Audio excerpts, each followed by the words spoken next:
हे महेशानी, सप्तमुखी जो रुद्राक्ष है उसका नाम अनंग है और इसके धारण करने से घोर गरीबी का नाश होता है, दरिद्रता का नाश होता है। 7 मुखी रुद्राक्ष की इतनी बड़ी महिमा है। इसको चांदी में मड़वा कर या तो अपनी पूजा में रखिए, लहसुन प्याज नहीं खाते हैं तो इसको कंठ में धारण कीजिए। यह व्यापार का वर्धक है, कारोबार को बढ़ाने वाला है, घोर गरीबी का नाश करने वाला है। ये शब्द स्वयं भगवान महादेव के हैं। 7 मुखी रुद्राक्ष का इतना बड़ा प्रभाव है। रुद्राक्ष एक बहुत बड़ा रुद्राक्ष का विज्ञान है। 8 मुखी रुद्राक्ष महामृत्युंजय मंत्र के जप का प्रभाव रखता है। पूर्ण आयु देने वाला है। रुद्राक्ष चक्षा अष्टवक्त्रश वसु मूर्तिश्च भैरवः धारणा तस् पूर्णायु अमृतो भवति शूल। पूर्ण आयु देता है 8 मुखी रुद्राक्ष। यदि ज्योतिषियों ने ये कह दिया है कि जन्म पत्री में उम्र कम है तो ऐसे जातक लोगों को, चाहे वो स्त्री हो चाहे पुरुष, चाहे बेटा हो चाहे बेटी, 8 मुखी रुद्राक्ष, माइक सही करिए, 8 मुखी रुद्राक्ष धारण कराइए। 8 मुखी रुद्राक्ष है वह पूर्ण उम्र, पूरी आयु देने वाला है। नववक्त्रस्य कपिलस्य मुनिस्मृतः भैरवो नववक्त्रस्य कपिलो मुनिस्मृतः दुर्गा वा तदष्ठात्री नवरूपा महेश्वरी तम धारयेत वाम हस्ते रुद्राक्षं भक्त तत्परः सर्वेश्वरो भवे नूनम मम तुल्यो न संशय। भगवान शंकर 9 मुखी रुद्राक्ष की महिमा बताते हैं। कहते हैं कि इसकी आराध्या, इसकी देवी स्वयं माँ भगवती दुर्गा है। 9 मुखी रुद्राक्ष को धारण करने से दुर्गा सप्तशती का फल प्राप्त होता है। इतनी बड़ी महिमा है। 9 मुखी रुद्राक्ष साक्षात भगवती जगदम्बा का ही रूप है। इसको धारण करने से भगवान महादेव कहते हैं, जिस प्रकार से सब कुछ होते हुए मेरे पास बहुत बड़ा त्याग है, 9 मुखी रुद्राक्ष धारण करने वाला व्यक्ति स्त्री पुरुष संसार में फंस ही नहीं सकता। संसार का कोई रूप, सौंदर्य, लावण्य उन्हें अपनी तरफ आकर्षित नहीं कर सकता। यह है, मेरी आवाज आ रही है पीछे तक? सुन पा रहे हैं? 9 मुखी रुद्राक्ष बहुत मोस्ट वेरी इंपॉर्टेंट, बहुत ज़्यादा ही बढ़िया। एक बढ़िया होता है, एक बहुत बढ़िया होता है। इसमें माँ भगवती दुर्गा की बड़ी कृपा है। इसमें उन लोगों के लिए जो लोग अपने रास्ते से भटक गए हैं, ऐसे लोगों को स्वमार्ग पर लाने के लिए भगवान शिव कहते हैं 9 मुखी रुद्राक्ष बहुत बड़ा विशेष, बहुत ज़्यादा विशेष रूप है इसका। 10 वक्त्रो महेशानी स्वयं देवो जनार्दन धारणा तस्य देवेशी सर्वान् कामान् वाप्नुयात्। जो 10 मुखी रुद्राक्ष है वो संकल्प सिद्धि के लिए, जैसे आपने कोई संकल्प लिया कि प्रभु हमारा ये काम आप कर दीजिएगा, भगवान हमारा ये काम हो जाए, फिर उसके बाद हम ये करेंगे, तो संकल्प सिद्धि कर देता है 10 मुखी रुद्राक्ष। बहुत ज़्यादा विशेष है और विशेष रुद्राक्ष में से एक है। एकादश मुखो यस्तु रुद्राक्ष परमेश्वरी। जो 11 मुखी रुद्राक्ष है यह राजाओं के लिए, फौजी सिपाहियों के लिए, जो देश की सीमा पर खड़े हुए देश की रक्षा कर रहे हैं, उनके लिए ये 11 मुखी रुद्राक्ष धरती का वरदान है। यह दुश्मन को परास्त कर देगा। 11 मुखी रुद्राक्ष धारण करने वाले के ऊपर दुश्मन का कभी भी प्रहार नहीं होगा। यह विशेषता है एकादश मुखी रुद्राक्ष की। एकादश मुखो, एकादश मुखो यस्तु रुद्राक्ष परमेश्वरी सरुद्रो धारणा तस्या सर्वत्र विजयी भवेत्। 11 मुखी रुद्राक्ष धारण करने वाला व्यक्ति जिस फील्ड में चला जाएगा वहाँ उसको विजय मिलेगी। ये उनके लिए जहाँ जिनको ऐसा लगता है कि हमारे शत्रु ज़्यादा बढ़ गए हैं, तो ये समझ लेना कि 11 मुखी रुद्राक्ष ये दुश्मन को परास्त कर देगा, दुश्मन की एक नहीं चलेगी। एकादश मुखी जो रुद्राक्ष है उसकी यह इतनी बड़ी महिमा अपने आप में। द्वादशास्यम तो रुद्राक्षम धारयेत केश दे सके, आदित्याशैव ते सर्वे द्वादशैव स्तास्तता।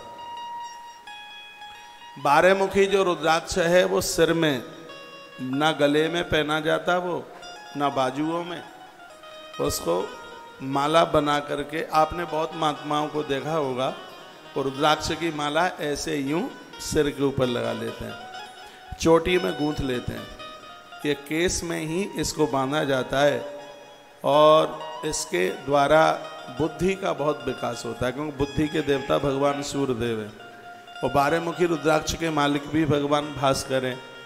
तो यह बुद्धि को प्रखर करता है, नकारात्मक सोच को समाप्त करता है और इससे पूरी दुनिया में सम्मान बढ़ता है। मैंने तो रुद्राक्ष महात्म्य पर पूर्व में एक किताब लिखी है, अब टाइम मिलता नहीं है, द्वारा उसको छपवा नहीं पाई है।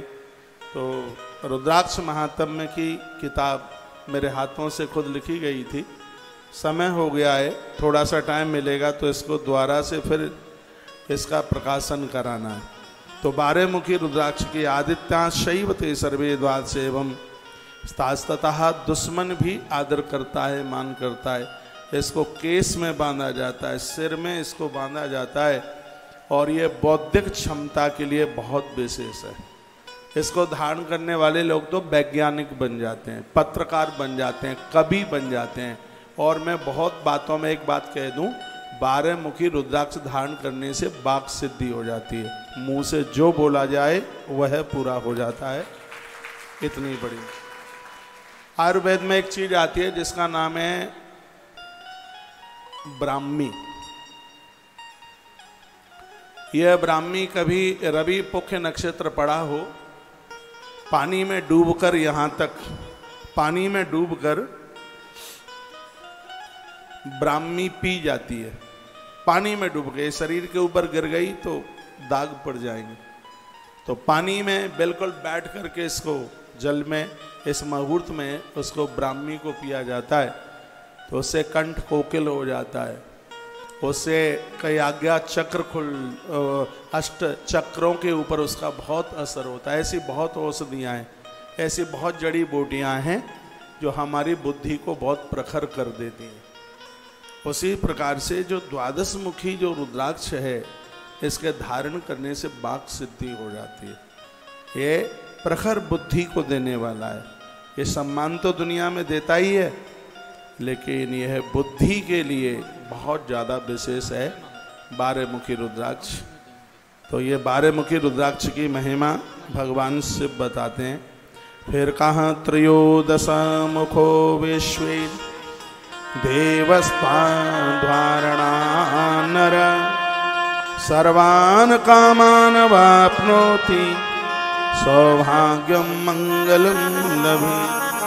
ये 13 मुखी रुद्राक्ष है वो माताओं के लिए।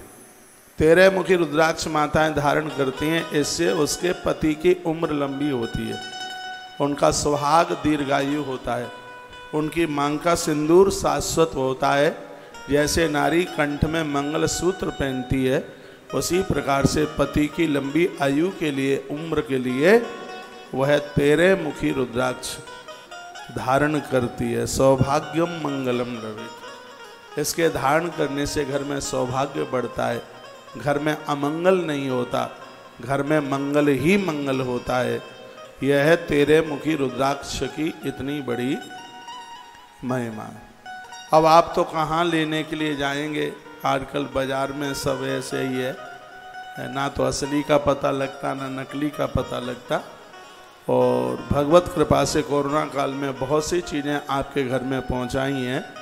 परमात्मा इतनी व्यवस्था कर दे। ये दाने रुद्राक्ष के बहुत ज़्यादा महंगे हैं, इसलिए थोड़ा संभव नहीं हो पा रहा है, लेकिन मन ने तो ये सोचा है, मैं आपको बता देता हूँ, एक 2 मुखी रुद्राक्ष, एक 8 मुखी रुद्राक्ष, 7 मुखी तो दे ही रहे हैं, एक फौजियों के लिए 11 मुखी रुद्राक्ष, और बुद्धि की विशालता के लिए 12 मुखी रुद्राक्ष, और माताओं के लिए 13 मुखी रुद्राक्ष घर घर में पहुंचा दिया जाए। ये मैंने सोच रखा है और ये बहुत जल्दी पूरा हो जाएगा। ये 13 मुखी रुद्राक्ष, ये बहुत विशेष रुद्राक्ष हैं। कौन कौन से हैं? 3 मुखी है, 2 मुखी है, 5 मुखी है, 8 मुखी है, 9 मुखी दुर्गा सप्तशती का पाठ का पुण्य फल मिलता है। 11 मुखी फौजियों के लिए, राजा लोगों के लिए, विजय प्राप्त करने के लिए।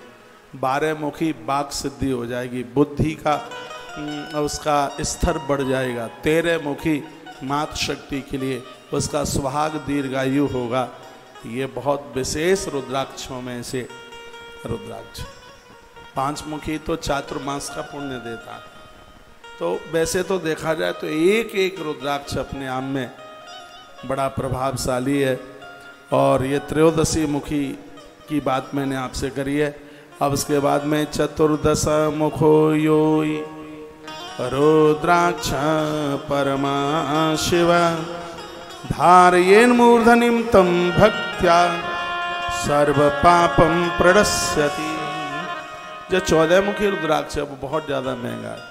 आज से 5-4 साल पहले 10,500 रुपये का एक दाना आ रहा था, एक दाना। और आप ये इनके चक्कर में मत पड़ जाना, पैसे चले जाएंगे और असली नहीं मिलेगा। आजकल व्यापार बहुत ज़्यादा बढ़ा है, पैसा चले जाएंगे, मिल नहीं पावेगा, बड़ा मुश्किल है। ये तांत्रिक लोग इसको ज़्यादा प्रयोग में लेते हैं 14 मुखी रुद्राक्ष को, क्योंकि इसको कंठ में धारण करने से मंत्र सिद्धि हो जाती है। जो साधना करते हैं, जो सिद्धियां करते हैं, और विशेष रूप से जो तांत्रिक सिद्धि करते हैं, ये 14 मुखी रुद्राक्ष, इस रुद्राक्ष का इतना बड़ा प्रभाव है। इस रुद्राक्ष को धारण करके तुम 6 रात्रि तक सोने की जरूरत नहीं पड़ेगी। 6 रात्रि तक, जब तक वो अनुष्ठान न दिन में नींद न रात्रि में नींद है, यह इसका प्रभाव है। और जब कोई तांत्रिक व्यक्ति या और भी कोई सिद्धि करता है तो सिद्धि खत्म हो जाती है जब अनुष्ठान के बीच में नींद आ जाए। अनुष्ठान के बीच में तो बाथरूम करने के लिए भी नहीं जाया जाता, मलमूत्र सबको रोकना पड़ता है। और यह प्रभाव इस 14 मुखी रुद्राक्ष का है। इसको साक्षात महादेव का रूप माना गया है। मैं अकेले शिव महापुराण में गया, मैंने तो भगवत कृपा से बहुत किताबें पढ़ी हैं, और ये भी किताबें पढ़ी हैं जिसमें रुद्राक्ष की बहुत बड़ी, यहाँ तो और संक्षेप में है, रुद्राक्ष के लिए तो और भी बहुत बड़ी बहुत किताबें हैं जिनमें महापुरुषों ने अपना अपना वक्तव्य उसमें प्रकट किया है। ज़्यादातर ऐसे जो सिद्ध लोग हैं, जो उनकी साधना बहुत ऊंची है, बहुत गहराई में है, और वो मंत्र सिद्धि के लिए, वो साधना में सिद्धि आ जाए उसके लिए वो 14 मुखी रुद्राक्ष धारण करते हैं। एक बात और मैं आपको बोलूँगा जो यहाँ लिखा हुआ है, वो ये है कि ये रुद्राक्ष अपने हिसाब से धारण न करें। जिनको इसकी जानकारी है उनका सानिध्य प्राप्त करें। क्या लिखा है? बिना मंत्रेण यो धत्ते रुद्राक्षम भुवि मानव स याति नरकम घोरम यावदी इंद्र चतुर्दशः। इसमें वर्णन किया है 14 मनवंतर तक, जब तक इंद्र गद्दी के राजा बनेंगे तब तक उस व्यक्ति को घोर नरक की यातना का भुगतान करना पड़ता है जो बिना मंत्र के अपने मन मुताबिक रुद्राक्ष धारण करता है। चीनें बाजार में मिल जाती हैं, लेकिन बाजार में से ला करके और बिना विधि के और ऐसे ही उसको धारण कर लें तो ये बड़ा विपरीत हो जाएगा। आज मेरे पास एक मैसेज था कहीं से, और कहा कि ये चीते का दांत मिल रहा है, गुरुजी आप कहें तो ये हम खरीद लें।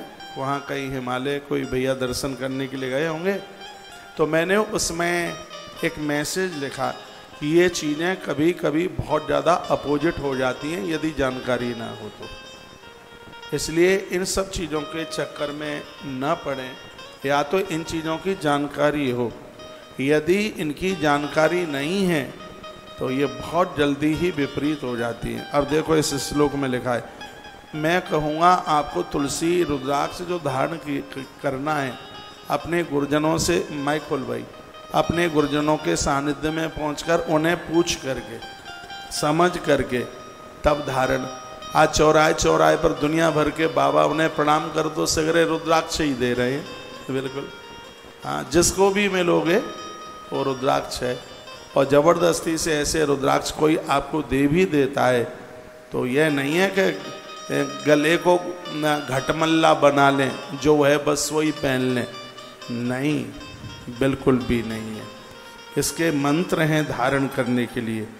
अब इसमें वर्णन किया गया है, एक एक मंत्र का वर्णन किया गया है कि इस रुद्राक्ष को धारण करने के लिए ये प्रभाव है। रुद्राक्ष मालिनम दृष्टा भूत प्रेत पिशाचक, यदि ठीक से रुद्राक्ष पहन लिया है उसके पास भूत प्रेत कभी जीवन में आ नहीं सकता। उसके ऊपर बाहरी जो अलाय वलाय है वो अटैक नहीं कर सकती। यह रुद्राक्ष का प्रभाव है। डाकनी साकनी चैवा ये चाण्य द्रोह कारका। और इसमें बड़ी सुंदर सी बात कही है, कृतम चैव यद किंचित अभिचाराधिकम यत। जो रुद्राक्ष धारण किए हुए हैं आजकल ये लोग चौकी बौकी रख देते हैं, मूठ भेज देते हैं लोगों को मारने के लिए। तंत्र में ये सब होता है, नींबू काट देंगे, मिर्च फोड़ देंगे और पता नहीं क्या क्या ऊट पटांग करते हैं। भगवान महादेव कहते हैं, हे पार्वती, जिसके कंठ में मंत्र से अभिमंत्रित, क्या सुंदर बात कही है, जिसके कंठ में मंत्र से अभिमंत्रित यदि रुद्राक्ष है तो उसके ऊपर ये अविचार अपना प्रभाव नहीं दिखाएगा, अपना प्रभाव नहीं दिखाएगा। इसलिए गुरुजनों से जो रुद्राक्ष मिलता है वो पूजा हुआ होता है, वो मंत्रों से अभिमंत्रित होता है। और सबसे आनंद की बात यह है कि ये सूतक पातक में भी उतारा नहीं जाता। यदि गुरुजनों से भी लिया जाता है, मरे में गिरे में सूतक पातक में, यहाँ तक कि नारी के ऋतुकाल धर्म में भी इसको उतारने की जरूरत नहीं होती जब रुद्राक्ष गुरुजनों से लिया जाता है तब। मेरी बात आ रही है समझ में? अब मैं बिल्कुल ठीक हूँ, हाँ, आनंद से। बपन हो गया है 5 बार, और वो जामुन मैंने सुबह से कुछ लिया ही कहाँ था, जामुन, और वो टाइम बहुत कम था और मुझे कुछ ऐसा एक तो ज़्यादा घूम घाम करके आ गया। और वहाँ दूध गर्म था जहाँ मैं गया था, वहाँ मैंने एक छोटी सी गिलसिया ही दूध पी। अब दूध पर रहता हूँ तो अब दूध भी पूरा ना मिले तो फिर यहाँ की 4 घंटे की मेहनत कैसे हो। तो वहाँ दूध पी नहीं पाया, गर्म ज़्यादा था। और दूध को पीने में तो मैं बड़ा पहलवान हूँ, एक बार में 2.5 लीटर दूध पी लेता हूँ। हाँ, 2.5 लीटर तो जग उठा करके, और दूध ही तो पीता हूँ। तो वहाँ अब इतने बड़े शरीर में अब एक गिलसिया से होगा क्या, 150 ग्राम होगा। तो एक वीडियो रिकॉर्ड कर रहा था, उसमें आज मैंने खीरे की कोई बात कही, मैंने कहा खीरा सो हीरा। तो एक वीडियो रिकॉर्ड कराई, उसमें मैंने कुछ खीरे की बातें कही, तो वहीं कुर्सी पर बैठा बैठा वीडियो में एक खीरा खाते खाते रिकॉर्डिंग कराई। तो जैसे ही मैं कमरे में आया तो मुझे पता नहीं कहाँ से उसमें जामुन दिखाई दे गई, एक कटोरी में रखी, पता नहीं कौन किसने कहाँ रख दी। अब जामुन को देख के तो मुंह में पानी आ जाता है। जामुन तो लगती ही इतनी प्यारी है। एक कथा आती है रामायण में, महात्मा अगस्त के चेले थे सुतीक्षण। ये अभी रुद्राक्ष सुना दूंगा, आप चिंता ना करें। अगस्त के चेले थे सुतीक्षण, छोटे थे, 5 साल की उनकी उम्र थी। तो गुरुजी ने कहा, बेटा हम प्रयाग जा रहे हैं, तू सालग्राम भगवान की पूजा कर लेगा, मंदिर संभाल लेगा। सुतीक्षण ने कहा, गुरुजी ये मैं सब देख लूँगा, चिंता ना करना। तो गुरुजी चले गए। अब उस सालग्राम लेके गोदावरी के किनारे नहलाने के लिए गए तो जामुन का पेड़ दिखाई दिया, और पकी पकी जामुन, छोटा बच्चा जी पर पानी आ गया। अब जामुन ऊंची है, हाथ पहुँचता नहीं, तो उसने बाएं हाथ से बॉल भी फेंको तो दूर जाए, बाएं हाथ से पत्थर भी फेंको तो दूर जाए। सुतीक्षण ने बाएं हाथ से सालग्राम फेंके ऊपर, तो जामुन तो टूट के नीचे गिर गई, लेकिन वो सालग्राम गोदावरी में पधरा गए। पहले तो खूब सुतीक्षण ने जामुन खाई, अब फिर सोचा कि गुरुजी डंडा मारेंगे, सालग्राम तो पधरा गए, अब क्या करें। सुतीक्षण ने देखा कि सालग्राम का और जामुन का रंग तो एक ही जैसा है, तो चंदन लगा लगू करके उन्होंने सिंहासन में जामुन रख दी। गुरुजी आए 8 दिन के बाद में, और गुरुजी ने जैसे ही वो नहलाना शुरू किया तो गूदड़ा अलग और गुठली अलग। गुरुजी ने कहा, हे सुतीक्षण इधर आ, सालराम कहाँ है? सुतीक्षण ने कहा, सिंहासन में है ना। कहा, ये शालिग्राम है? कहा, गुरुजी आप ही तो बोल के गए थे कि दिन में नहलाना और चंदन लगाना, तो पुण्य पुण्य चंदन, पुण्य पुण्य पानी, और सालग्राम गल गए तो हम कहा जाने। अब जामुन देख करके जीभ पर पानी ना आवे तो फिर उस जामुन का प्रभाव ही क्या रहा। तो कटोरी में देख ली धरी हुई, तो 5-7 सटका दी, हाली खड़े ही खड़े चलते ही चलते। अब उसके बाद में फिर पेट मांग रहा था दूध, क्योंकि वहाँ तो 150 ग्राम ही पी पाई, गर्म था। तो जामुन खा करके वो जग में दूध रखा ही था। तो इतना तो ध्यान नहीं दिया कि तुम इतना प्रवचन करते हो कि खट्टे के साथ में कभी दूध ना लियो। ये मेरे दिमाग से ही बात उतर गई, और चलते ही चलते और वो दूध खींच दिया, दूध और जामुन। और आयुर्वेद में तो लिखा है कि दोनों ले लिए गए तो पॉइजन बनता है बॉडी में हाल ही। लेकिन जिस समय मैंने पी लिया, मैंने मनीष को उसी समय बोल दिया, मैंने कहा मैं तो बहुत बड़ी गलती कर गया, आज की कथा तो बड़ी मुश्किल ही हो पाएगी। ये मैंने कमरे में निकलते ही बात कही। जामुन और वो दूध ले लिया, लेकिन हनुमान जी महाराज ने बचा लिए, जहर बन जाता है। आगे के लिए सावधानी हो गई है। जितनी कथा छोटी है, थोड़ा टाइम ज़्यादा आपका ले लूँगा, कोई दिक्कत तो नहीं है, हैं? अब ठीक हूँ। अब वो बपन से 5 बार उल्टी हो गई है, वो बाहर निकल गया है, अब बॉडी ठीक है, अब सही है। मेरा वो ब्लड प्रेशर नापा गया तो वो तो सही निकला है, नीचे 90 है, ऊपर कितना है भाई? ऊपर 139 से ज़्यादा ही है फिर तो। हाँ 130-39 जो भी, वो सही है, ठीक है, कोई ऐसी दिक्कत नहीं है। तो एक बार जयकारा लगा दो। अब मैं आपका धन्यवाद करूंगा कि इतनी देर में भी आप सब जम के बैठे रहे, बहुत अच्छे श्रोता है।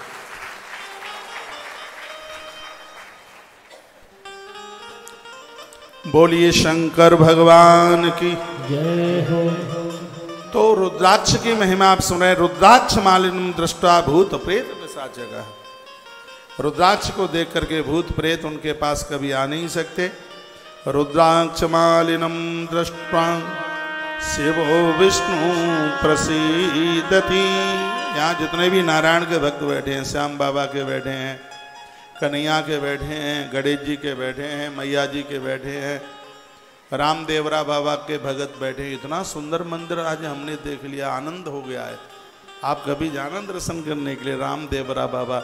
और भी सगरे देवता हैं, अयप्पा भगवान का मंदिर, या तो कहीं मैं विदेश में गया था वहाँ देखा था, और या आज यहाँ पर देखा, बहुत आनंद हो गया है। श्याम बाबा, खाटू श्याम, सालासर, दादी माँ को हम बहुत पसंद करते हैं, वो मेरी माँ हैं, वो भी झुंझुनू वाली मैया भी वहाँ बैठी है। बहुत देवता वहाँ पर वहाँ बैठे। आप किसी भी देवता के भगत हों, इसमें लिखा है कि जब आप रुद्राक्ष धारण करते हैं तो सगरे देवता आपको देख करके प्रसन्न हो जाते हैं। चाहे आप स्त्री हों चाहे आप पुरुष हों, सबको रुद्राक्ष धारण करने का अधिकार है। और एक आनंद की बात बताऊं, भगवान शंकर कहते हैं पार्वती, चारों वर्ण के लोगों को रुद्राक्ष धारण करने की अनुमति मेरी तरफ से है। भगवान भोलेनाथ बोले, लिखा है, कहाँ गया है, रुद्राक्ष मालिनम दृष्टा शिवो विष्णु प्रसीदति। शंकर तो प्रसन्न होते ही हैं, भगवान नारायण भी प्रसन्न हो जाते हैं। देवी गणपति सूर्य, दुर्गा प्रसन्न होती है, गजानंद प्रसन्न होते हैं, सूर्य देवता प्रसन्न होते हैं, सुराशान्य भी। और हे पार्वती, जितने देवता हैं वो सगरे प्रसन्न हो जाते हैं जो रुद्राक्ष धारण किए हुए हैं। एवं ज्ञाता तो महात्म्यम रुद्राक्ष महेश्वरी सम्यक धार्या समंत्राश। भगवान भोलेनाथ कहते हैं महेश्वरी, इस प्रकार रुद्राक्ष के महात्म्य को जान करके कहा गया कि रुद्राक्ष धारण कर लिया, ये तो बहुत ज़्यादा बड़ी बात हो गई है। रुद्राक्ष का महात्म्य भी सुन लें तो धर्म विवृद्ध है, धर्म में वृद्धि होती है, धर्म बढ़ता है, पूजा में मन लगता है। आपके पूजा के मंदिर में एक चांदी की कटोरी ले लो छोटी सी, और उसमें 5, 7, 25, 10, 15 जो भी जितना है एक से अनेक भी रुद्राक्ष आप, इनको रोज नहलाने की जरूरत नहीं है, इनको रोज चंदन भी लगाने की जरूरत नहीं है, इसको बस एक कटोरी में मंदिर में रख दीजिएगा, इसके दर्शन मात्र से कल्याण है। इतनी बड़ी महिमा इस रुद्राक्ष की है। और क्या लिखा है वो सुन लो। इसमें और भी वर्णन किया गया का बिना भस्म त्रपुंडेन विना रुद्राक्षमालया पूजितोपि महादेवो नाभीष्ट फलदायक। भगवान शिव के भक्त के लिए भाल पर भस्म, और साउथ में तो भस्म बहुत ज़्यादा चलती है, भस्म त्रपुंड रुद्राक्ष के बिना शिव की पूजा पूरी होती नहीं है। इसलिए कंठ में रुद्राक्ष धारण करके फिर भगवान शिव की पूजा कीजिए, देवताओं की पूजा कीजिए, भगवान प्रसन्न होते हैं। रुद्राक्ष भस्म नोर्भक्ता सर्मान कामान अपने याद। जो रुद्राक्ष धारण करते हैं, भस्म धारण करते हैं, उनकी सभी मनोकामना पूरी हो जाती हैं। यह सर्व सुखम, देखो रुद्राक्ष तुम पहनोगे, सुख तुम्हारी संतान को मिलेगा। रुद्राक्ष धारण तुम करोगे, व्यापार आपके बच्चों का बढ़ेगा। यह सर्व सुखम भुक्ता पुत्र पौत्रादि संयोतम, उनके घर में पुत्र और प्रपौत्रों की कमी नहीं आ सकती। जिनके घर में रुद्राक्ष की महिमा को समझा जाता है, रुद्राक्ष के महात्म्य को समझा जाता है, तो यह इतना बड़ा यह रुद्राक्ष का यह महात्म्य है। अब एक प्रश्न उठता है, क्या लहसुन प्याज खाने वाले भी रुद्राक्ष पहन सकते हैं क्या? नहीं, इसमें बिल्कुल मना किया गया है, उनके लिए मना कर दिया गया। कहा यह तो आपको परहेज करना ही चाहिएगा, नॉन वेज वाले भी इसको नहीं पहन सकते, इसके लिए शाकाहारी बनना पड़ेगा। धूम्रपान करने वाले लोग शंख नहीं बजा सकते, बीड़ी सिगरेट पीने वाले लोग शंख नहीं बजा सकते, मदरा का पान करने वाले लोग हैं वो बिल्कुल भी शंख नहीं बजा सकते, ऐसा ब्रह्म पुराण के अंतर्गत लिखा हुआ है। तो इन चीज़ों को धारण करने के लिए व्यक्ति को बहुत पवित्रता चाहिए, बहुत उसको पवित्रता चाहिए। और जब इन नियमों का पालन कर लिया गया है तो ये शीघ्र ही अपना प्रभाव दिखा देते हैं, शीघ्र ही प्रभाव, देर नहीं लगती।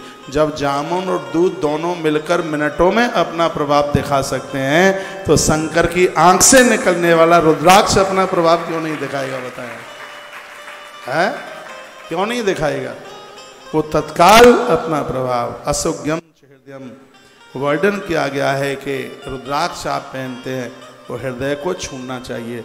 जो रुद्राक्ष हृदय को छूता है उन लोगों को हृदय संबंधी रोग नहीं होते, उनका हार्ट मजबूत होता है बहुत ज़्यादा। मैं रुद्राक्ष पहनता हूँ। एक बार की बात है लुधियाना की, उस समय मेरी उम्र 39-39 साल होती थी, अभी भी कोई बहुत ज़्यादा नहीं है। हाँ, आपके बड़े बेटे की जितनी उम्र है उतनी है। आप सेठों का खाया पिया ज़्यादा है, इसलिए स्ट्रक्चर थोड़ा मजबूत ज़्यादा हो गया था। तो डॉक्टर साहब मुझे ऐसे ही दयानंद मेडिकल कॉलेज है उसमें लुधियाना में, उन्होंने कहा महाराज जी आप चलिए, जहाँ से हमने पढ़ाई पढ़ी है एक बार हम अपना वो मेडिकल कॉलेज आपको दिखा करके लाते हैं। तो मैं चला गया वहाँ, उसमें और ये इतना बड़ा बना हुआ था। वो तो उनके एक मित्र थे, वो हार्ट के डॉक्टर थे, तो उनके कैंपस में हम चले गए, उनके कैबिन में। उन्होंने कहा महाराज जी थोड़ा मैं आपका हार्ट चेक कर लूँ। तो उन्होंने वो मशीनों में लिटा लुटू करके पता नहीं घंटों घंटों क्या होता रहा, हमें तो पता नहीं, कभी तो कराया नहीं है ऐसा। जब उन्होंने वो रिपोर्ट जब आई वो देखी, उन्होंने कहा थोड़ा आप अपना जीवन जीने का ढंग हमें बता पाएंगे? हमने कहा हुआ क्या ये बताओ। तो बोलते हैं कि 39 साल में तुम्हारा हार्ट 19 वर्ष जैसा है, 18-19 वर्ष जैसा है। फिर बातें चलती रही, मैं उनको बताता रहा। 3 से 4:30 बजे तक जगते हैं, कुछ ऐसा तो कुछ खाते नहीं हैं, चाय तक का परहेज है, और बहुत शरीर का बॉडी का ध्यान दिया जाता है। उन्होंने कहा ये तो और भी लोग कर लेते हैं, और भी कुछ होगा। तब मैंने अपना रुद्राक्ष निकाल करके दिखाया। मैंने कहा ये मेरा रुद्राक्ष 24 घंटे मेरे हृदय को छू करके रखता है। तो ये रुद्राक्ष हार्ट के लिए, हृदय के लिए एक वरदान है। बिना केमिकल का, सुनिए, बिना केमिकल, आजकल केमिकल लगा हुआ रुद्राक्ष ज़्यादा आता है। हम यहाँ से जो आपको 3 मुखी और 5 मुखी रुद्राक्ष दे रहे हैं वो विदाउट केमिकल, बिना केमिकल का है। ऐसा रुद्राक्ष पानी में रात को भिगा करके डाल दो और सुबह उसका पानी पियो। लोगों की बाईपास सर्जरियां रुक गई हैं। इतना बड़ा आयुर्वेद में प्रभाव इस रुद्राक्ष का। इससे कलेजा मजबूत होता है। रुद्राक्ष की बहुत बड़ी महिमा है अपने आप में, तो इसके प्रति पूरी श्रद्धा रखिएगा। जो आप एक आध दाना पहने हैं, गुरुजनों से लिया है, 24 घंटे पहन के रखिए। और आप रुद्राक्ष के 108 मनके की माला पहनते हैं, उसको रात्रि को उतारने की ज़रूरत है। मैं भी उतार के ही सोता हूँ। बाथरूम मलमूत्र के लिए जाते हैं तो उस समय उसको उतारने की ज़रूरत है। मैं दीक्षा में अपने भक्तों को एक बड़ा अद्भुत रुद्राक्ष देता हूँ और मैं उन्हें बोलता हूँ कि इस रुद्राक्ष को बिल्कुल भी उतारने की ज़रूरत नहीं है। ये तो समझ लो कि ये तो तुम्हारा लाइसेंस है। जब भी कभी तुम मुझे आके मिलोगे और मुझे कहोगे महाराज जी मैं आपका चेला हूँ, तो सबसे पहले यह कहूँगा यदि मेरे चेले हो तो पहले रुद्राक्ष दिखाओ जो मैंने दिया है। ये बोलता है। मेरा कोई कितना भी खासम खास हो, ये रुद्राक्ष जो मैं दीक्षा में देता हूँ वो सिर्फ दीक्षा वालों के लिए उपलब्ध होता है। मैं अपने गुरुदेव का रुद्राक्ष धारण किए हूँ। आज इस देश में हमारे लाखों परिवार ऐसे हैं जो रुद्राक्ष और तुलसी धारण करते हैं। हम वैष्णव लोगों की यही पहचान है। हमारे कंठ में रुद्राक्ष तुलसी यह होना ही चाहिए। ये कल्याण के ये दिव्य साधन हैं। ये एक बार जयकारा लगाइए, बोल भक्त वत्सल भगवान की, श्री हनुमंत बलवंत महाराज की जय जय श्री राम श्री राम श्री राम।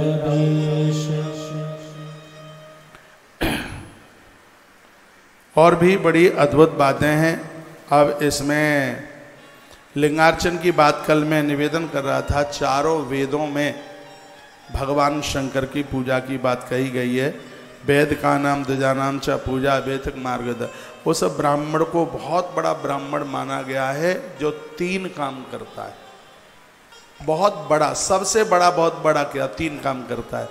एक तो गायत्री का जप करता है और नित्य यज्ञ करता है और रोजाना भगवान शिव का अभिषेक करता है। उसे पूर्ण ब्राह्मण माना गया है। जब राम जी रामेश्वर में यज्ञ करने के लिए जा रहे थे तो उन्होंने जामवंत को कहा था लंका को जीतने के लिए भगवान की पूजा की आवश्यकता है। कोई ऐसा आचार्य मिले जो शंकर का परम भक्त हो, जो रोज अभिषेक करता हो और चारों वेदों के ऊपर उसका अधिकार हो।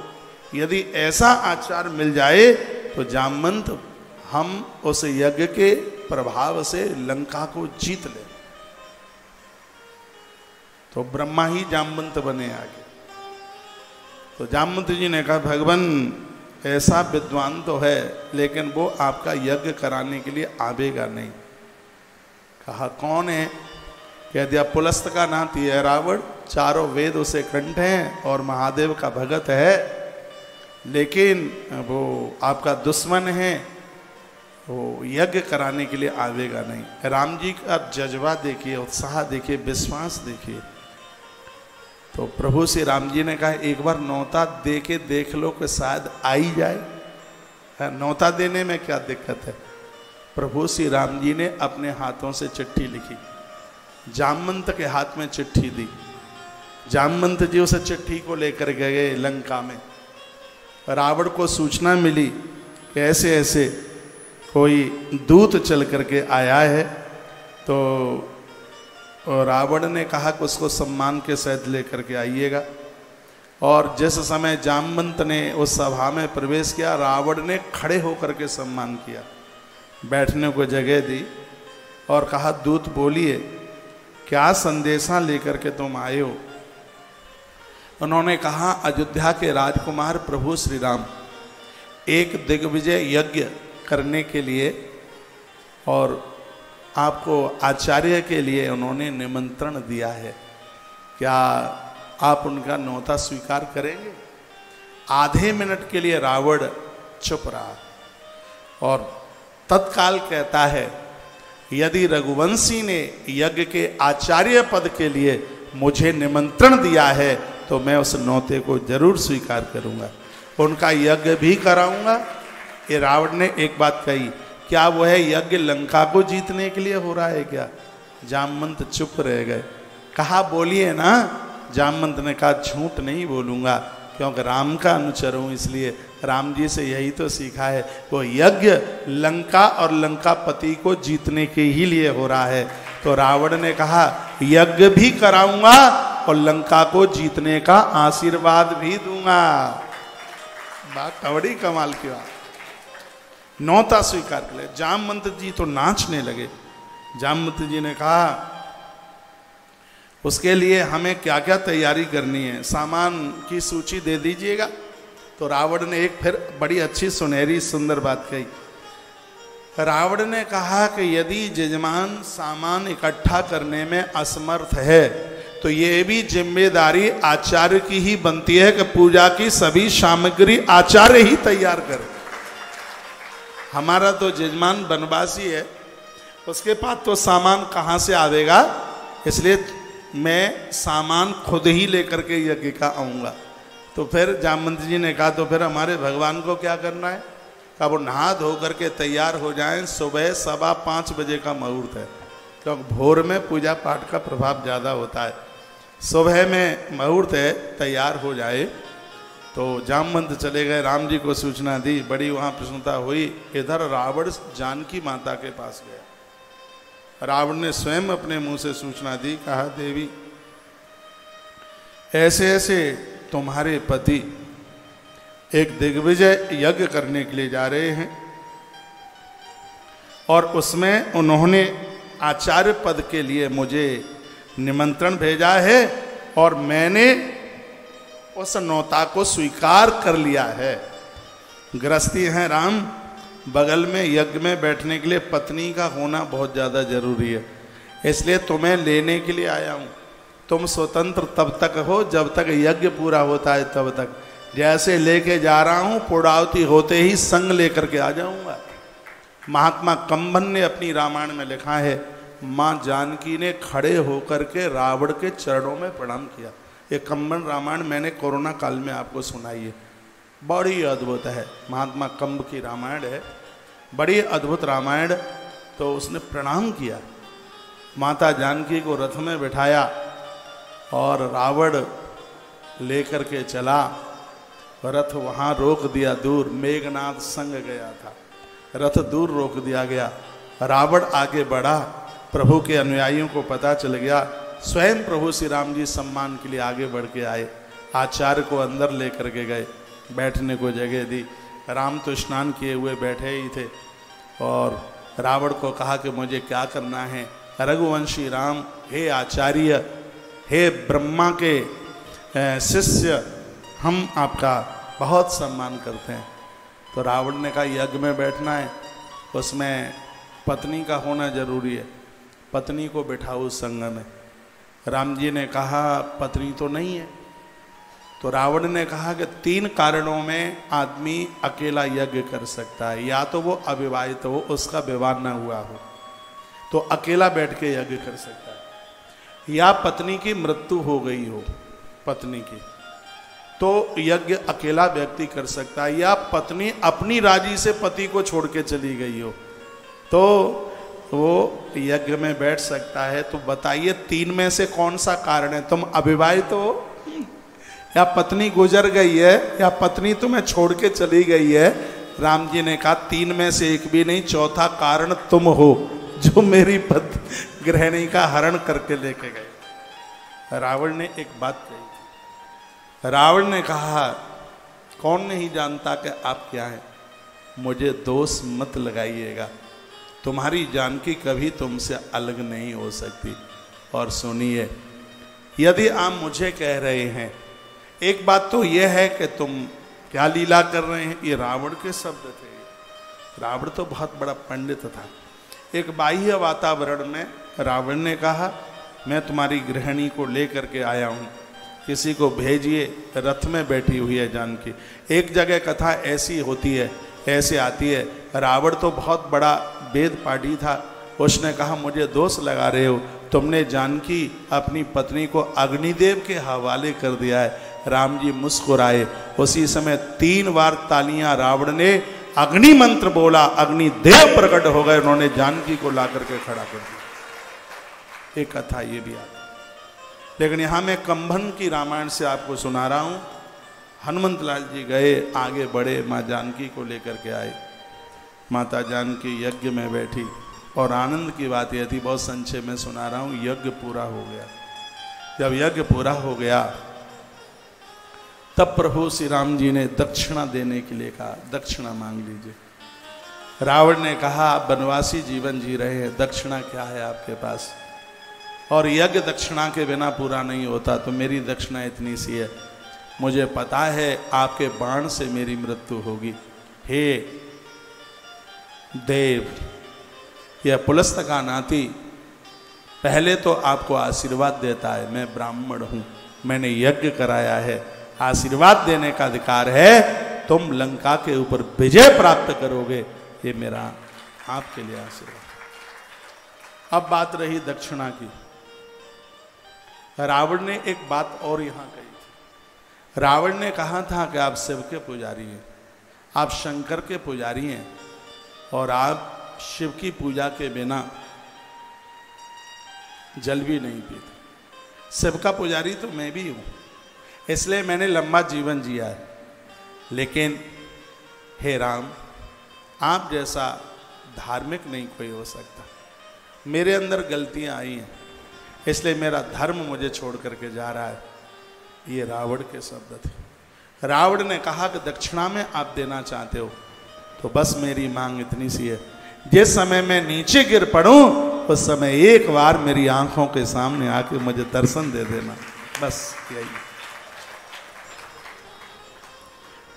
तो इतना सा प्रसंग मैंने जो आपको सुनाया, वो इस बात को कहता है कि जो यजन करते हैं, जो अभिषेक करते हैं, जो जप करते हैं, उनको बहुत शक्ति मिलती है। तो यहाँ वर्णन किया गया है, ऐसा ब्राह्मण जो याज्ञिक है, वैदिक है, जापक है, ऐसे ब्राह्मण मिलते कहाँ हैं आजकल, बहुत अभाव हो गया। कभी कभी तो लगता है कि ब्राह्मण महादेव और विष्णु की तरह कैलेंडर पर छपे न रह जाएं, यदि यही स्थिति रही। श्राद्धों में उसी ब्राह्मण को जमाने से पुरखे संतुष्ट होते हैं। गरुड़ पुराण में लिखा है, जो ब्राह्मण वैदिक कार्य करता है, जो दुकानदार है, सिपाही है, नौकरी करता है, वह श्राद्ध में जीवने का बिल्कुल अधिकारी नहीं है। श्राद्ध में वही ब्राह्मण जो वैदिक कार्य करता है, उसी को उसमें जीवने का अधिकार है, और उसी के ही द्वारा पुरखे संतुष्ट होते हैं। तो ये बड़ी अद्भुत बातों का जो वर्णन, जो विवेचन किया गया है, एक से एक बात बड़ी अद्भुत है। एक बार जयकारा लगाइए, बोल भक्त वत्सल भगवान की, श्री हनुमंत बलवंत महाराज की, परम कल्याणी गैया माता की जय। जय जय श्री राधे श्री राधे श्री राधे श्याम। देखो यहाँ भगवान नंदीश्वर कार्तिकेय को कहते हैं कि पाप के अंश से पाप बढ़ता है, पुण्य के अंश से पुण्य बढ़ते हैं। पाप करेंगे तो पाप करने से पाप घटता नहीं है, पाप करने से पाप बढ़ता है। पुण्य करने से पुण्य घटता नहीं है, पुण्य करने से पुण्य बढ़ता है। बीजांशो क्वचिद पापेन पुण्यम च वृद्धि पूर्वेण नश्यति। एक बात यहाँ बड़ी सुंदर कही है, यदि आपके पुण्य बढ़ेंगे तो पाप का अंकुर समाप्त हो जाएगा, खत्म हो जाएगा। इसलिए ऐसे काम कीजिए जिसके द्वारा हमारे पुण्य बढ़ते जाएं, ऐसे काम करें। पुण्य जब आपके बढ़ेंगे तो पुण्यों की दीवाल के द्वारा पाप रूपी पेड़ है वो धरती में मिल जाएगा, फिर वह कभी खड़ा ही नहीं हो सकता। पुण्य क्षेत्रे कृतम पापम मैं दंडा पिजायते। पुण्य क्षेत्र में किया गया पाप है वो वज्र की तरह हो जाता है, पुण्य क्षेत्रों में किया गया जो पुण्य है वो अक्षय हो जाता है। इसलिए जब भी कभी आप तीर्थों में जाते हैं तो ज़्यादा से ज़्यादा भजन, पूजा पाठ, दान वगैरह ये कीजिएगा। उसके बाद एक अध्याय में सदाचार का वर्णन किया गया, वो भी सुन लें और ये लिखने के लायक बात है। सुबह भोर से जगते हैं और सो जाते हैं तब तक की बात कही गई है। सर्वो यईश प्राची मुख चिंतये देव पूर्वकान धर्मान नाश तत्फलनाशायन च व्यमेव च आयु द्वेषश मरणम पापम भाग्यम तथैव च। इन श्लोकों का अर्थ है कि प्रातः जब आप जागते हैं तो पूर्व में मुख करके ही जागिए। प्रातः जब आप जागें तो सबसे पहले पूर्व दिशा की तरफ मुँह कीजिए। पूर्व की तरफ मुख करके जो जागते हैं उनकी आयु बढ़ती है, उम्र बढ़ती है। पूर्व की तरफ अग्नि कोण की तरफ मुख करके आप जागते हैं तो परिवार में द्वेष हो जाता है, झगड़े हो जाते हैं। दक्षिण दिशा में मुख करके सोते हो तो व्यक्ति की मौत भी हो जाए तो आश्चर्य मत मानिएगा। जो दक्षिण दिशा की तरफ पाम करके मुख करके सोते हैं उनका ब्लड प्रेशर बहुत ऊपर जाता है, उनका रक्तचाप बढ़ता है और ये बड़ी खतरनाक बीमारी है। कहीं एक आध दिन के लिए जाते हैं वो बात अलग है। नियम से आपके बेडरूम में पाम दक्षिण की तरफ नहीं होने चाहिए, ऐसा सिंह महापुराण के सदाचार वर्णन में विद्येश्वरी संहिता में वर्णन किया गया है। मैं तो आपको श्लोक बोल बोल करके बात कर रहा हूँ। लिखा है मरणम दक्षिण दिशा की तरफ यदि मुख करके पाम करके सोते हैं तो यदि मृत्यु भी हो जाए आयुर्द्वेषश मरणम पापम भाग्यम तथैव च व्याधिम पुष्टि तथा शक्तिम प्रात उत्थान दिग्फलम। ये आठों दिशा की तरफ जगने का भाव बताया है। एक बार फिर रिपीट कर रहा हूँ, पूर्व की दिशा की तरफ मुंह करके सोओगे तो आयु बढ़ेगी। अग्नि कोण में मुख करके सोओगे। मैं निवेदन करूँगा त्रिकोण का प्लॉट आपको फ्री में भी मिलता है तो भी मत लेना, उस पर मकान मत बनाना। मत्स्य पुराण कहता है त्रिकोण उसे कहते हैं जिस प्लॉट की चौथी भुजा दिखती ही नहीं है। व्यापार के लिए सिंहमुखी प्लॉट बहुत बढ़िया है और आपके आवास के लिए गौमुखी प्लॉट बहुत ज़्यादा बढ़िया है। जिनका प्लॉट गौमुखी है वो घर में नहीं रह रहे, ग्रंथ में लिखा है वो इंद्र के सदन में रह रहे हैं, वो अमरावती में रह रहे हैं। उसकी इतनी बड़ी उसकी विशेषता है। व्यापार के लिए सिंहमुखी और आवास के लिए गौमुखी। जो त्रिकोण वाले जो प्लॉट हैं ये तो मरणासन है, आदमी को मार के रख दें। ये प्लॉट बिल्कुल भी, ये तो कोई दान में दे तो भी ना ले।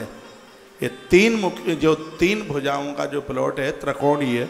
मैंने तो 84 एपिसोड डाले हैं कोरोना काल में। रात्रि को प्रोग्राम 9 बजे से 11 बजे तक होता था धर्म यात्रा में शुरू में। यदि आप 2020 से सुन रहे हैं तो आपको ज़रूर पता होगा। तो ये मैं शिव पुराण की कुछ बातें आपको मैं बीच में रख रहा हूँ। जो पूर्व दिशा की तरफ मुँह करके सोते हैं उनकी आयु बढ़ती है। अग्नि कोण की तरफ जो मुख करके सोते हैं उनके परिवार में झगड़े हो जाते हैं। जो दक्षिण दिशा की तरफ मुँह करके सोते हैं उनकी उम्र कम हो जाती है, मृत्यु हो जाती है। और जो दक्षिण और पश्चिम की दिशा में मुख करके सोते हैं उनसे कोई न कोई पापकृत कर्म होता है। या तो किसी स्त्री के संग भाग जाएंगे या स्त्री को ही भगा के ले आएंगे, कुकर्मी हो जाएंगे, ऊट पटांग करेंगे काम।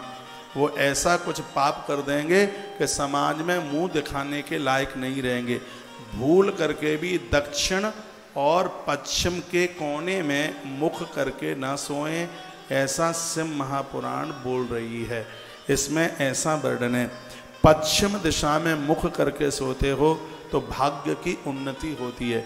जिन बच्चों को नौकरी नहीं मिल रही है, कारोबार नहीं मिल रहा है, व्यापार नहीं मिल रहा है और बार बार एक आध नंबर से रह जाते हैं, आज से ही वो अपने बिस्तरे का मुंह चेंज कर दें।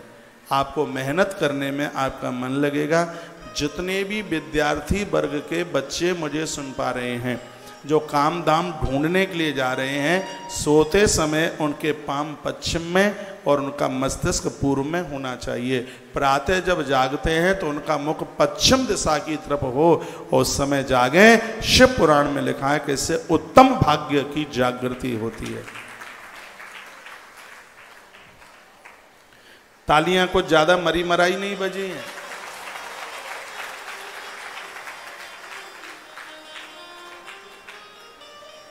बात आ रही है समझ में? उत्तर और पश्चिम का कोना उसको कहते हैं वायव्य दिशा, वायव्य कोण। इधर की तरफ मुंह करके सोने वाले लोगों के पेट में उधर रोग बन जाते हैं, बीमारियां फैल जाती हैं, लोग रुग्ण हो जाते हैं। कभी कभी आप देखेंगे जांच में कोई भी नहीं आती बीमारी, लेकिन आदमी बिल्कुल बीमार ही पड़ा रहता है, स्त्री पुरुष।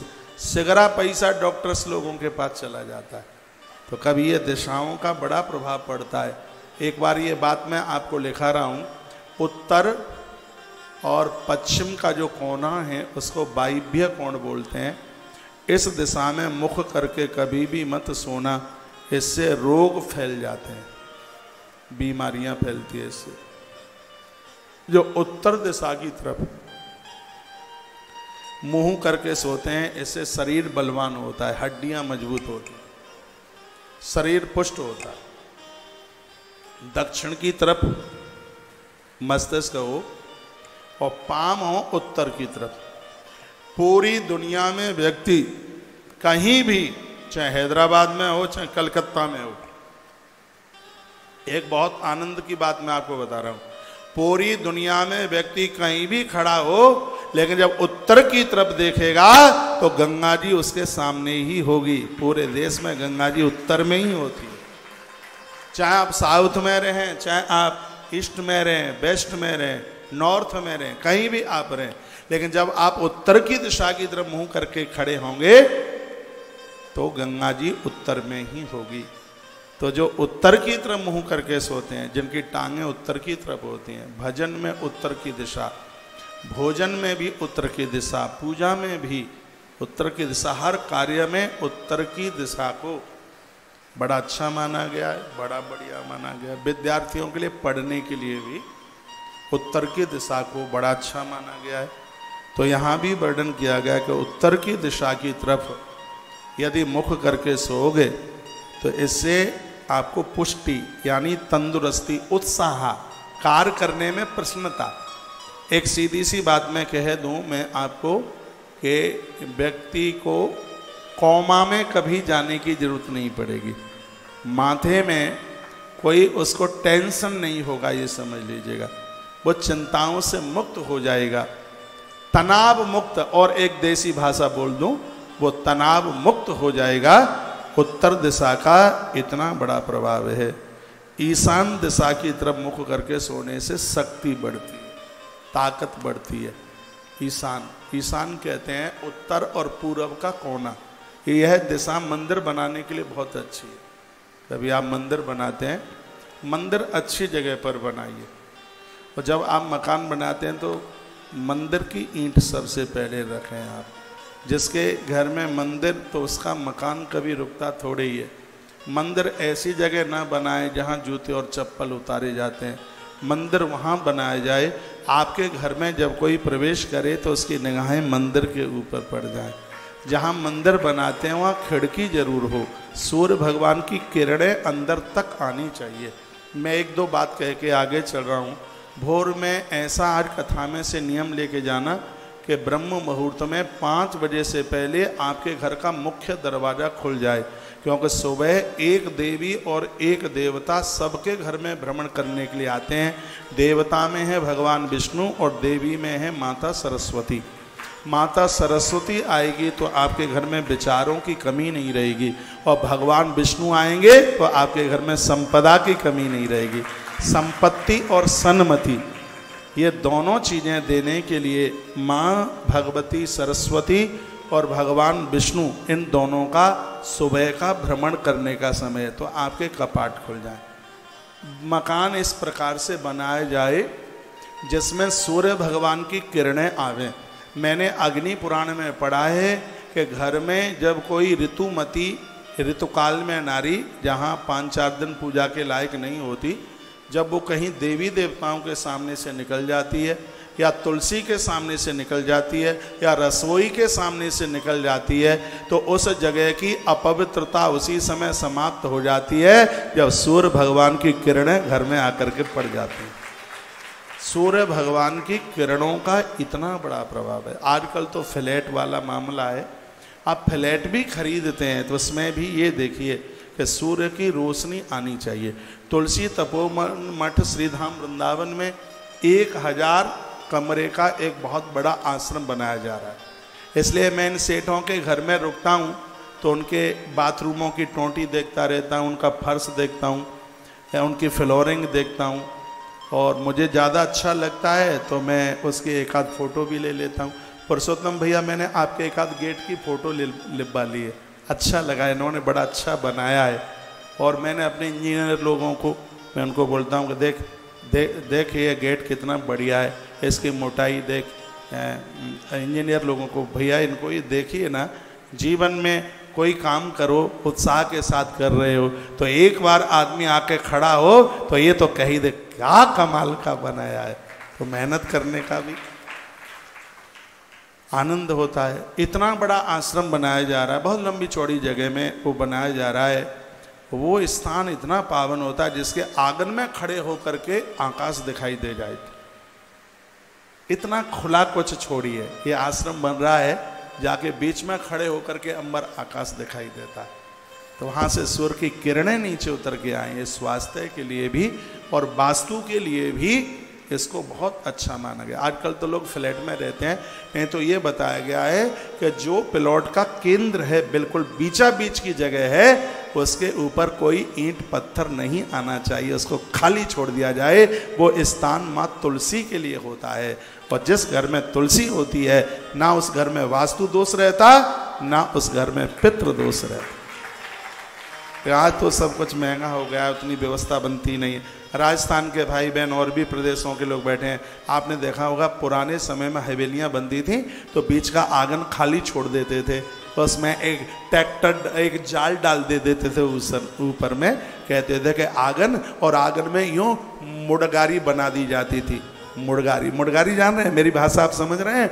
वो समय टेलीफोन चलते नहीं थे, माताओं के लोग बाहर रहते थे, पति बाहर रहता था, कोई कलकत्ता रहता, कोई जलगाम रहता, कोई थाने मुंबई में रहता। उस समय फोन फान तो होते नहीं थे, कौआ बैठ जाता मुड़गारी पर आकर के, तो ये माताएं कहती थी, हे कागा, पप्पू का पापा आ रहा हो तो फुर से उड़ जा, और कौआ उड़ता, रात को 10 बजे पप्पू का पापा आ जा। ऐसे ऐसे संकेत मिलते थे। वो जीवन बड़ा था, आनंदोत्मग्न करने वाला। ऐसा बताते हैं कि जिस घर को गेरू और कलई से पोता जाता है उस घर के दोष समाप्त हो जाते हैं। लेकिन ये सब चीज़ें आज चली गई हैं। पहले का वातावरण बड़ा सुखद था। बहुत ज़्यादा कुछ नहीं कर सकते हैं, तो इतना तो कर सकते हैं आप कि ऐसी जगह पर, जब से ये एसी वाला मामला आया तब से तो खिड़कियाँ ही बंद कर दी गई है। अभी मैं कहाँ था, हाँ दिल्ली एयरपोर्ट की तरफ जा रहा था, तो एक ऐसी बिल्डिंग देखी, तो मैं आचार्य जी को बोल रहा था कि इसमें कहीं जंगले खिड़कियां हैं नहीं, तो ये लोग श्वासें कहाँ से ले रहे होंगे। इतनी बड़ी मंजिल और उसमें कहीं खिड़की नहीं, उसमें कहीं कोई जंगला नहीं। मैंने कहा कि ये श्वासें कहाँ से ले रहे होंगे। बोला गया कि ये आजकल सब एसी वाले लोग हो गए हैं, इनको एसी ही श्वासें दे रही है। ये ज़्यादा एसी मत यूज किया करो। यही तो गठिया का दर्द, तमाम तरह की बीमारियां, परेशानी, श्वास की बीमारी। मैं एसी प्रयोग नहीं करता। मैं एसी वाले कमरे में रुका हूँ, बड़े अच्छे भवन में रुका हूँ, लेकिन जब भी मेरे कमरे में कोई आए वो बंद, मुझे आदत में नहीं। मैं कोई अपनी बड़ाई नहीं कर रहा हूँ, स्वास्थ्य का तो ध्यान रखना ही होगा, नहीं तो तुम फिर कुछ कर कैसे लोगे। और सिगरा पैसा आजकल मंदिर बहुत कम बन रहे हैं, आजकल अस्पताल ज़्यादा बन रहे हैं। मंदिर में तो बहुत कमियाँ आ गई हैं, मंदिर नहीं बन रहे, आजकल ज़्यादा बन रहे हैं हॉस्पिटल। अरे दवाइयों से इस पैसे को बचाइए, इसको धर्म कर्म में लगाइए, इसको अच्छे कामों में लगाइए, और वह तब हो पाएगा जब थोड़ा सा अपना जीवन जीने का आप थोड़ा सिस्टम बदल देंगे। यहाँ एक और बड़ी सुंदर बात कही है, ग्रहाद दूरम ततो गत्ता बाह्यात प्रावर्तस तथा। उस मकान को बहुत अच्छा माना गया है जिसका लेट बाथरूम कमरे के बाहर होता है। सिम्हा पुराण में लिखा है। जिस कमरे में आप सोते हैं उसमें मंदिर नहीं होता, जिस कमरे में आप सोते हैं उसमें चूल्हा भी नहीं होता, और जिस कमरे में आप सोते हैं उसमें लेट बाथरूम भी नहीं होता। जिस कमरे में आप सोते हैं, ये दूर, इसमें वर्णन है ग्रहाद दूरम ततो गत्वा। ये आपके आवास से जितने दूर रहेंगे उतना ही ज्यादा बढ़िया होगा। पहले लोग बहुत मेहनत का खाते थे, लेट बाथरूम करने के लिए बहुत दूर जाते थे, लेकिन आजकल सब ऐसा ही खाना पीना है, वहीं सोते रहते हैं, वहीं डिब्बा खाली करते रहते हैं। इसमें और भी एक बात कही है, सूर्य उदित होने के पहले मलमूत्र विसर्जित करते हैं तो मुंह दक्षिण दिशा की तरफ होना चाहिए।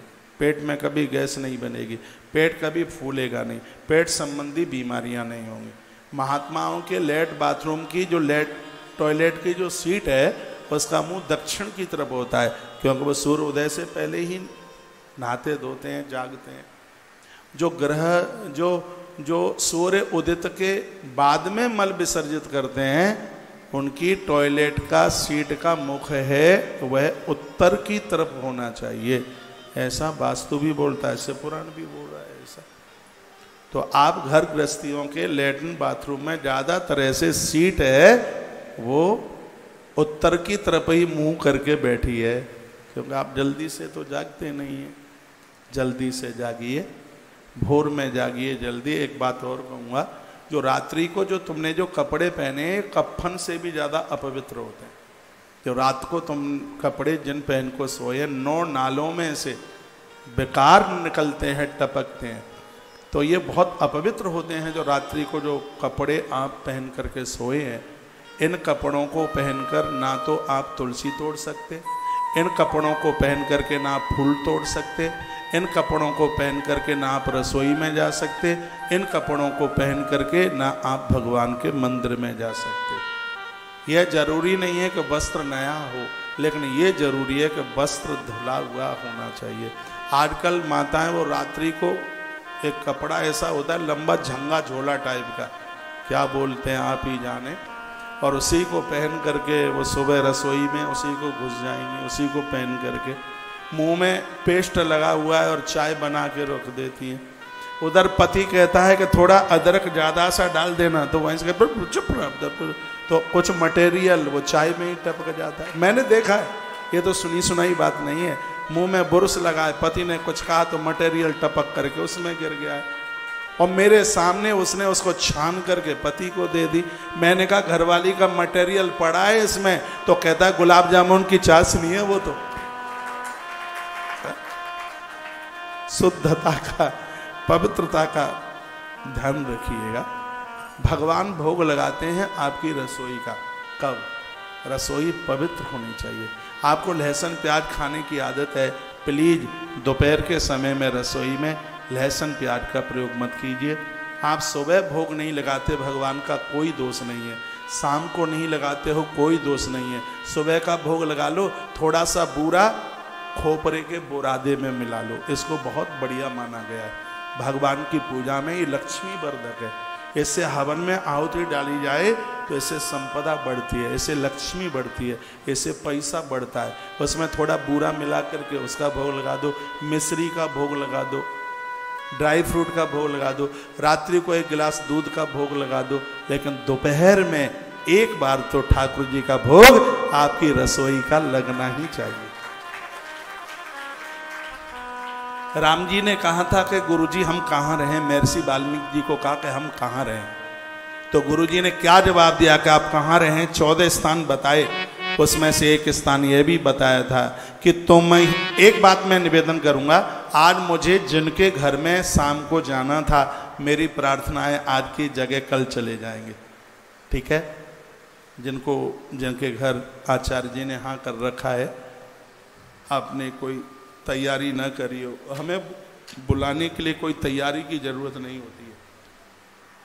कोई तैयारी बैयारी नहीं, काई क्यों तैयारी कर रहे हो आप? क्यों ये 500 रुपए की माला लेकर के आते हो? ये काम में आएगा पैसा, महंगाई का समय है, और आप माला 500, कल मुझे को बता रहे थे 500 रुपए की माला आती है। नापने में तो ब्लड प्रेशर नहीं बढ़ता, पर ये सुन करके बढ़ जरूर जाता है। 500 रुपए की माला, 500 रुपए की कितनी दाल आएगी, जिससे कितना राशन चलेगा रसोई का, और वो माला में 500 रुपया? नहीं, बिल्कुल भी नहीं। सौगंध है आपको मेरी है, बिल्कुल भी। 2 फूल मेरे हाथ में दे देना, कुछ भी नहीं हो तो थोड़ा हल्दी में चावल रंग बिरंगे करके वो दे देना। प्लीज 500 रुपए की माला मत मंगाइए। और आप, इसलिए तो मैं जाने से परहेज करता हूँ, आप इतनी महंगी मिठाइयाँ मंगाते हैं, काजू की, मैं एक भी नहीं खाता बाजार की मिठाई, और आप हजार रुपए किलो की आप मिठाई मंगाते हैं। ऐसा आप क्यों कर रहे हैं? बिल्कुल भी मत कीजिएगा, नहीं कीजिएगा बिल्कुल भी। मैं तो उसमें से आपने जो भी कुछ रख दिया होगा उसमें से मैं एक बतासा खा लूँगा, उसमें से मैं एक मखाना ले लूँगा, बस यही ठीक है। और ज़्यादा है तो और कोई हल्का सा कोई रखा होगा कोई फ्रूट जो मुझे लगेगा कि मुझे सूट करता है, आपके बिना पूछे ही उठा लूँगा। लेकिन ये सब बिल्कुल करने की बिल्कुल भी ज़रूरत नहीं है। ये मेरी आपसे प्रार्थना है। मैं आपके घर आऊँ, ना कोई कपड़ा लत्ता खरीदने की ज़रूरत है, क्योंकि मेरा कपड़ा इंदौर में मिलता है, अब ये सब जगह मिलता नहीं और बहुत सस्ता होता है। ये तो मेरे शरीर पर है, इसलिए आपको महंगा लग रहा है।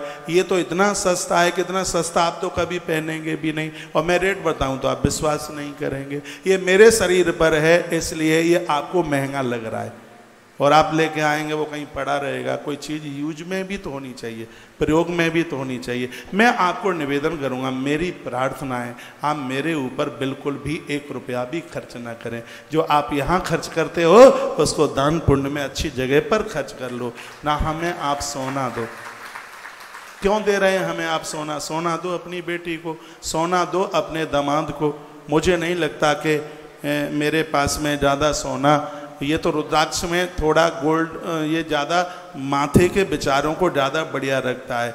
रुद्राक्ष, चांदी में रुद्राक्ष होगा तो व्यापार बढ़ा देगा, और सोने में रुद्राक्ष होगा तो माथे की शक्ति बढ़ा देगा।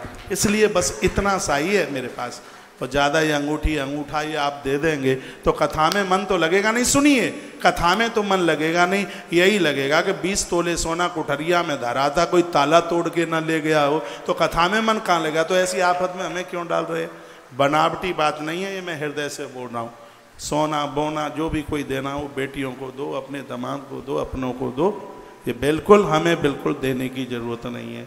क्या करेंगे? हाँ, यदि आप कर सकते हैं, आप गौ माता की सेवा करिए, आप परहित परमार्थ के काम कीजिए। एक हाथ से दोगे, दूसरे हाथ से तत्काल आपको प्राप्त होगा। मैं किन्हीं के भी मैं घर में आऊं तो कोई भी ऐसी व्यवस्था करने की जरूरत नहीं है। अभी मैं पिछले दिनों में कलकत्ता में था, किसी घर में गया, मैंने कहा आप कथा में नहीं आए? महाराज जी आज तो हम 8 बजे से आपकी सेवा में ही लगे हैं।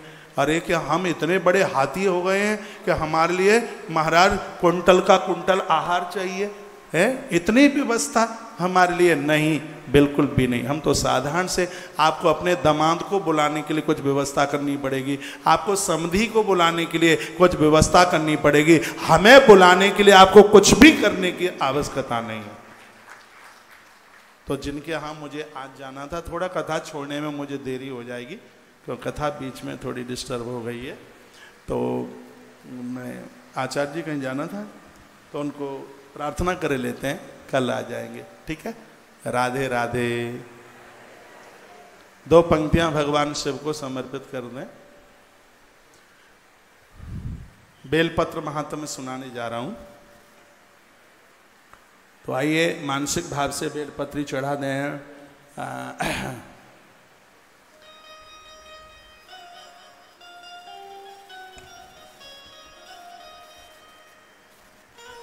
वो झारखंड वाले महादेव पर सुना था, कौन सा था वो? बेलवल शर्मा जी सुनाते थे, ध्यान है? हाँ यही ठीक है, चलो तालियां आप ही बजाएंगे। ये बताओ मुझे, कथा सुनाऊं आपको और ताली बजाने के लिए बुलाऊं सिकंदराबाद से? ये संभव नहीं है बिल्कुल भी। हाँ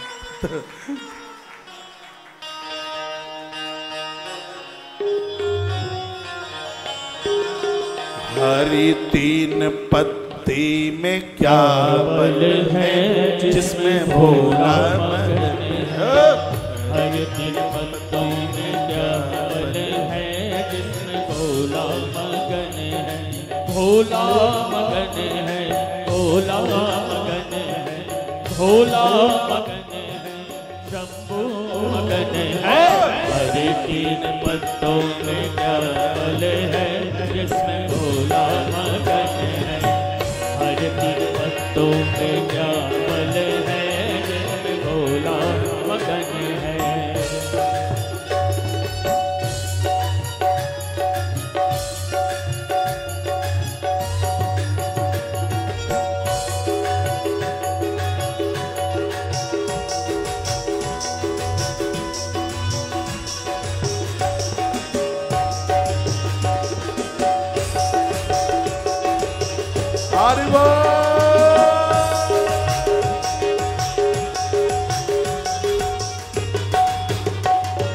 सरयो मगन है, गोमती मगन है। सरयो मगन है, गोमती मगन है। सरयो मगन है, हाँ गोमती मगन है। गंगा में ऐसा क्या बल है जिसमें भोला मगन है। हर तीन पत्तों में क्या बल है जिसमें भोला मगन है। एक बार दोनों हाथ, कैमरा उधर।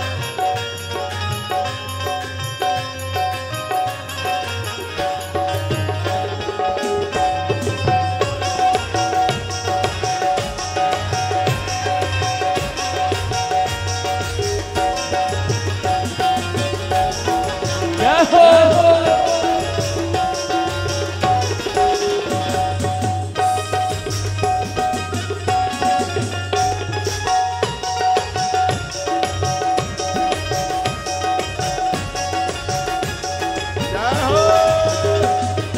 सूरज मगन है, हकारी मगन है।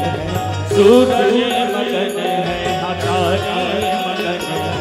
सूरज मगन है, हकारी मगन है।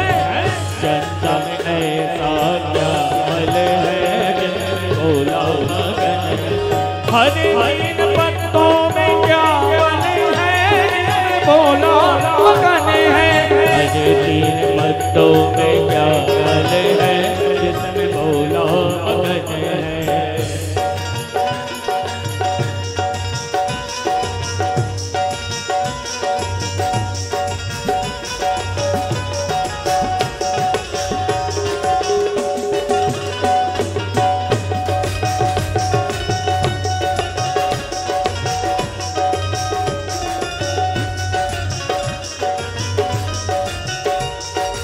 भिक्षु मगन है, गतैया मगन है।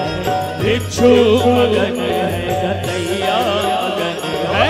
भिक्षु मगन है, गतैया मगन है। रागों में ऐसा क्या बल है जिसमें भोला मगन है। हर तीन पत्तों में क्या बल है जिसमें भोला मगन है।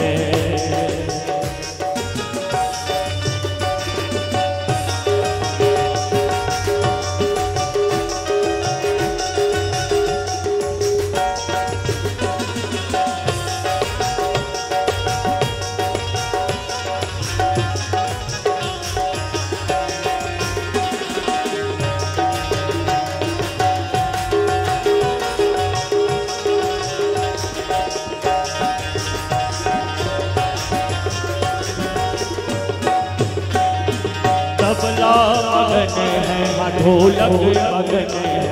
तबला मगन है, पैड मगन है। तबला मगन है, पंजो मगन है। डमरू में ऐसा क्या बल है जिसमें भोला मगन है। हर तीन पत्तों में क्या बल है जिसमें भोला मगन है। भोला मगन मेरा शंभू मगन है।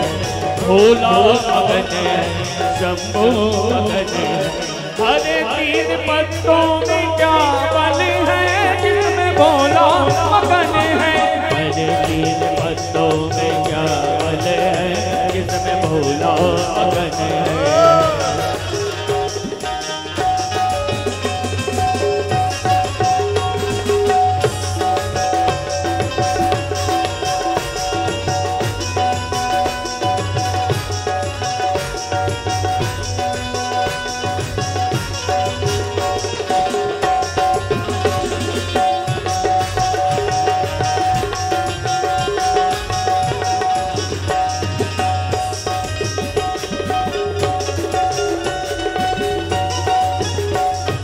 लड्डू मगन है हमेरा मगन है, लड्डू मगन है हमेरा मगन है। भाग्य में ऐसा क्या बल है जिसमें भोला मगन है। अरे तीन पत्तों में क्या बल है जिसमें भोला मगन है। भोला मगन है असंभो मगन है, भोला मगन है असंभो मगन है। हर तीन पत्तों में क्या बल है जिसमें भोला मगन है। हर तीन पत्तों में क्या बल है जिसमें भोला मगन है। भोला मगन है हाजी शंभो मगन है, भोला मगन है शंभो मगन है। हर तीन पत्तों में क्या बल है जिसमें भोला मगन है। हर तीन पत्तों में क्या बल है जिसमें भोला मगन है। हर तीन पत्तों में क्या बल है जिसमें भोला मगन है। भोले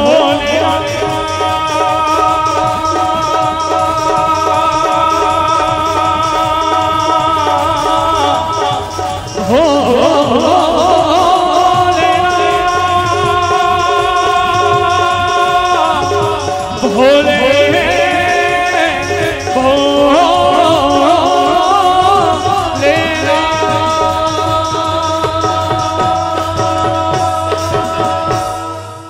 हरि तीन पत्ती में क्या बल है जिसमें भोला मगन है।